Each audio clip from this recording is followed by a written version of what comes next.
ఈ రోజుల్లో ముఖ్యంగా మహానగరాలలో గాని, పట్టణాలలో గాని చూసుకుంటా ఉంటే టెనెంట్స్‌కి, ల్యాండ్ లార్డ్స్‌కి గాని, టెనెంట్స్‌కి, హౌస్ ఓనర్‌లకు గాని, టెనెంట్స్‌కి ఇంకా వాళ్ళకు రెంట్‌లకిచ్చే యజమానులకు గాని చాలా కేసులు కోర్టులలో సివిల్ కేసులు పెరుగుతా ఉన్నాయి. దీనికి కారణం ఏంటి అంటే వాళ్ళు రెంటల్ అగ్రీమెంట్ గాని, లీజ్ డీడ్ గాని కొన్ని రోజులకు తీసుకొని ఆ లీజ్ డీడ్ అయిపోయినంక కూడా వాళ్ళు అక్కడున్న స్పేస్ ని కాల్ చేయకుండా, హౌస్ ని కాల్ చేయకుండా గానీ, సెటర్స్ ని కాల్ చేయకుండా గానీ, బిజినెస్ స్పేస్ ఉన్న దాన్ని కాల్ చేయకుండా గానీ వాళ్ళు చాలా సతాయిస్తా ఉంటారు. టైం కోసం వాళ్ళు సివిల్ కోర్టుకి వెళ్తే వీళ్ళు కూడా ల్యాండ్ లార్డ్స్ కూడా కోర్టుకి వెళ్తే ఆ కేసు తేలడానికి తక్కువలో తక్కువ 2 నుంచి 3 సంవత్సరాలు టైం పడుతుంది. మీరు చేయాల్సిన పని ఏంటి అంటే లీగల్ గా కరెంట్ కట్ చేయాలి. లీగల్ గా అంటే కరెంట్ బిల్ ఎట్లయినా సరే ఓనర్ పేరు మీదే ఉంటది కాబట్టి లీగల్ గా వెళ్లి కరెంట్ ఆఫీస్ లో ఒక అప్లికేషన్ పెట్టుకొని ఆ అప్లికేషన్ ని బేస్ చేసుకొని మనం మా ఇంటి కనెక్షన్ కట్ చేయండి అని చెప్పి వాళ్ళకు పెట్టడానికి కూడా ఆస్కారం ఉంటది. అలాగే కాకుండా వాటర్ ని కూడా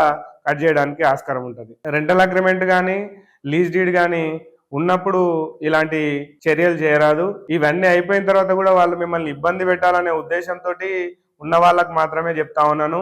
మనము లీగల్ గానే ఈ ప్రాసెస్ అంతా మనం మొదలు పెట్టవచ్చు. కరెంటు, వాటరు ఈ రెండు లేకుండా వాళ్ళు ఆ స్పేస్ ని ఆక్యుపై చేసి ఆ స్పేస్ లో ఉండడానికి వీల్లేదు కాబట్టి ఖచ్చితంగా మనం చేయాల్సిన పని ఏంటి అంటే లీగల్ గా కరెంట్ ఆఫీస్కి వెళ్ళి ఇచ్చేసి కరెంటు కట్ చేయమని చెప్పి మీటర్ తీసుకోమంటే వాళ్ళే కొంత డీడీ కడితే ఆ డీడీని బేస్ చేసుకొని కరెంట్ కట్ చేయడానికి ఆస్కారం ఉంటుంది. వాటర్ కూడా మనం కట్ చేయడానికి కూడా ఆస్కారం ఉంటుంది.